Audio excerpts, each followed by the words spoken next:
আচ্ছা, ধরুন আপনার হঠাৎ করে ইচ্ছা হলো আপনি ঢাকা থেকে কক্সবাজার যাবেন। আপনি ড্রাইভারকে বললেন যে, "গাড়ি বের করো। ৫ লিটার তেল ভরো, চলো আমরা কক্সবাজার যাবো ঢাকা থেকে।" এটা কি সম্ভব? জীবনেও সম্ভব না। তাহলে কি করতে হবে? তাহলে যেটা করতে হবে, ড্রাইভারকে পর্যাপ্ত পরিমাণ টাকা দিতে হবে যেন সে কক্সবাজার যাবার জন্য টাঙ্কিতে যত পরিমাণ তেল আটে প্রাথমিকভাবে সে তেলটা ভরে নিতে। তারপরে কি করতে হবে? যাত্রা শুরু করতে হবে। এখন আপনি ধরলেন কক্সবাজার যাওয়ার জন্য যে পরিমাণ তেল লাগবে পুরো তেল আপনি রেডি করে ফেলেছেন। তাহলেও কি আপনার গাড়ি 100% কক্সবাজার পৌঁছাবে? পৌঁছাতে পারে। কিন্তু তার জন্য বিশেষ কিছু চেকলিস্ট দরকার। কি চেকলিস্ট দরকার? গাড়িতে তেল আছে কিনা, গাড়ির চাকা ঠিক আছে কিনা, গাড়ির ইঞ্জিন ঠিক আছে কিনা এবং ড্রাইভারও ঠিকভাবে রাস্তা চেনে কিনা। বোঝাতে পেরেছি? এই সবকিছু যখন ঠিক থাকবে তখনই কিন্তু আপনি আপনার লক্ষ্যে পৌঁছাতে পারবেন। ঠিক একইভাবে যারা অনলাইনে বিজনেস করছেন তারা এই চেকলিস্ট মেইনটেইন করছেন না। তারা কি করছেন? মনে হলো ব্যবসা করব, হঠাৎ করে আমি নেমে গেলাম। নেমে যাওয়ার পরে কোনো একজন মানুষের কাছে যেয়ে বললাম, "ভাই আমার অল্প কিছু টাকা আছে, বুস্ট করে দেন।"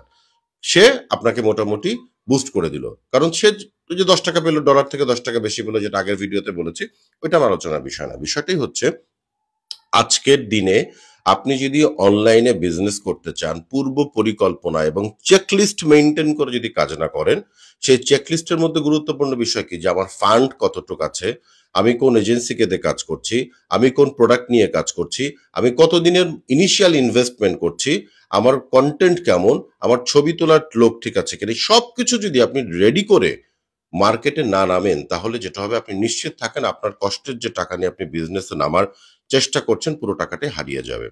কারণ এভাবে ব্যবসা হয় না। প্রত্যেকটা জিনিসের একটা ধর্ম থাকে পৃথিবীতে। প্রত্যেকটা জিনিসের একটা নিয়ম থাকে। উপরওয়ালা এমনভাবে দুনিয়াটাকে তৈরি করেছে, পুরা সিস্টেমকে তৈরি করেছে যে আপনি সিস্টেমের বাইরে গেলে আপনি টিকতে পারবেন না। ঠিক আছে? তো ব্যবসা যখন করবেন সেটারও একটা সিস্টেম আছে। আপনাকে পরিকল্পনা করতে হবে, ধৈর্য ধরতে হবে, একটু সময় নিতে হবে, একটু গবেষণা করে যেতে হবে। আর এইগুলা যদি আপনার কাছে না থাকে তাহলে কি করবেন? টাকা তো আছে। তাহলে একটা এজেন্সির সাথে কথা বলেন। শুরুতেই। কেন কথা বলবেন? ধরেন যখন আপনি এজেন্সির কাছে যাবেন, এজেন্সি সবকিছু শুনে আপনাকে একটা গাইডলাইন দিতে পারবে। অথবা আপনি ধরেন নিজে ইনভেস্ট করে ফেলেছেন, যেটা হয় অধিকাংশ ক্ষেত্রে, যে ইনভেস্ট করে টাকা লস, প্রোডাক্টের ডিমান্ড নেই, সবকিছু করে মার্কেটিং আপনি ঠিকভাবে করেননি। অলরেডি ৫-১০ লাখ টাকা ইনভেস্ট করে ফেলেছেন, এখন এজেন্সির কাছে যাচ্ছেন। তখন সেই ক্ষেত্রে এজেন্সির জন্য ওইটাও কিন্তু একটা বিশাল টেনশনের কাজ হয়ে যায় যে এই লোক অলরেডি ৫-১০ লাখ টাকা লস খেয়ে আসছে। এখন একে আমি কিভাবে উদ্ধার করব? তাই যদি আপনি পুরাতন ব্যবসায়ী হন, তাহলে ডেফিনিটলি আপনি তো জানেনই, এটা আপনার জানারও কিছু না। যদি নতুন ব্যবসায়ী হন যে আমি নতুন অনলাইনে বিজনেস করতে চাচ্ছি, তাহলে অবশ্যই শুরুতে একটা ভালো এজেন্সির কাছে যান। ভালো এজেন্সিকে এটার কোনো সংজ্ঞা নেই। এটা আপনি খুঁজে বের করবেন, এটা আপনার দায়িত্ব। সবাই ভালো বলবে। আমি নিজেকে ভালো বলব, আরেকজনকে ভালো বলব। আমরা সবাই ভালো। কিন্তু খুঁজে নেওয়ার দায়িত্বটা আপনার। আপনি ১০ জনের সাথে কথা বলেন, বলে আপনার যাকে ভালো মনে হবে আপনি তার কাছে যান। যাওয়ার পরে আপনি তার কাছে খোলামেলা বলেন যে, "এই হচ্ছে আমার প্রোডাক্ট, অথবা আমার কোনো প্রোডাক্ট রিসার্চ নেই। আপনি আমার জন্য প্রোডাক্ট পরিকল্পনা করে দেন।" এজেন্সি আপনার কাছ থেকে প্রত্যেক মাসে কিন্তু একটা চার্জ করে। আমরা যেমন করি, প্রতিটা প্রফেশনাল এজেন্সি প্রতি মাসে একটা চার্জ করবে। যে যেরকম চার্জ করে। অর্থাৎ ওই যে সে প্রতি মাসে আপনার কাছ থেকে একটা টাকা নেবে কাজ করার জন্য, তো সে তো দায়বদ্ধ। আমরা তো দায়বদ্ধ। আপনি কি প্রোডাক্ট নিয়ে কাজ করবেন, কিভাবে মার্কেটে নামবেন, কয়টা কনটেন্ট লাগবে, কত ডলার চালাবেন, বিজ্ঞাপনগুলো কিভাবে চালাবেন, এই সবকিছু ঠিক করে দেওয়ার দায়িত্ব তো এজেন্সির। সেই কাজটাই আমরা করি।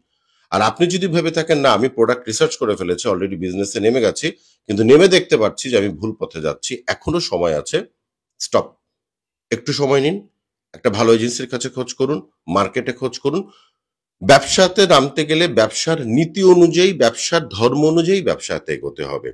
রাতারাতি ফল খাওয়া যায় না। একটা গাছের চারা যখন আমরা দিই, সেই চারাতেও বেশ কিছুদিন পরিচর্যা করার পরে ফুল আসে কিংবা ফল আসে। এখন আমরা যদি গাছের চারা লাগিয়েই বলি, "ফল তুই আসিস না কেন? ফুল তুই ফুটিস না কেন?" তাহলে কিন্তু হবে না।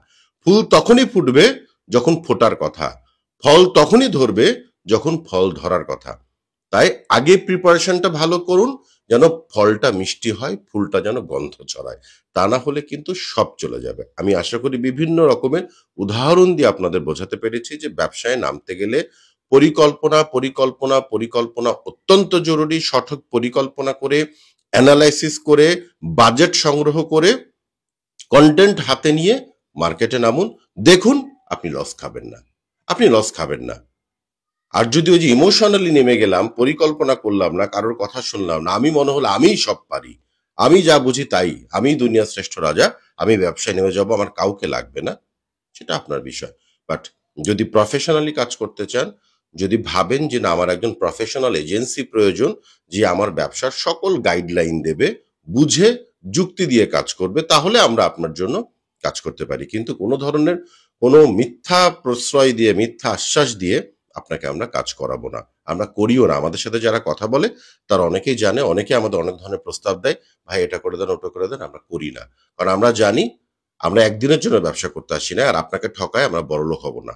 আপনার জন্য যেটা প্রয়োজন, যেটা প্রয়োজন, যেটা প্রয়োজন, আবারও বলছি যেটা প্রয়োজন সেটা বলে আমরা কাজ করি। সেটা যদি আপনি মেইনটেইন না করেন সেটা তখন আমাদের দোষ না। আমরা বলে দিচ্ছি, বাকিটা মানার দায়িত্ব আপনাদের। ভালো থাকবেন, সবার ব্যবসা ভালো হোক। আমরা বুঝে ব্যবসা করি, ইন্ডাস্ট্রিটাকে বড় করি।